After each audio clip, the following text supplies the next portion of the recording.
মিলন কাহিনী শুনি বড় ভাই কোনো কাহিনীও নাই কে বড় ভাই, এলাকার জিনিস এলাকার ভিতরেই থাকুন ভালো না। আমগো পোলা বাইনের বিষয় আপনার কাছে এবো গেলা। হ এলাকা মাইয়া লয় গ্যাঞ্জাম হয় না, ছেলে তো খবর আমার কাছে আয়া পড়ে।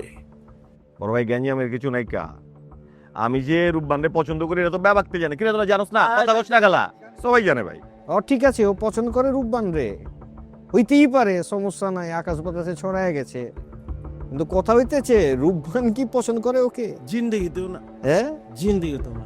না না ভাই, রূপবান আমারে পছন্দ করে ভাই, ও সরমে কই ব্যাপারে না। জি জি। আর ভাইয়া ওই যে আমাকে বন্ধু বাড়ি নিতে গেলে ফুল পানা, আর এরে গেলে ময়লা ফালায়। এই বেটা চুপ থাক, তুই তুই কথা কস কেনা, তোর কিছু শিখেছি আমি? এটা কথা কই, এলাকার ভিতরে মাইয়া লয় যদি গ্যাঞ্জাম হয়, মানুষজন তো খারাপ কয়, আর পরিস্থিতি খুব একটা ভালো না।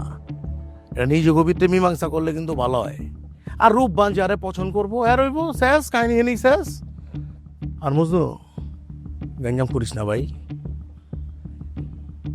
আর মিলেন না, এরপর কিন্তু বিচার হইব পঞ্চায়েতে। আর তুই কি চাস তোকে বাইতে ড্রয়িং রুমে তোর বাপের সামনে কথা কই, এটালে জানি মিটা যায়?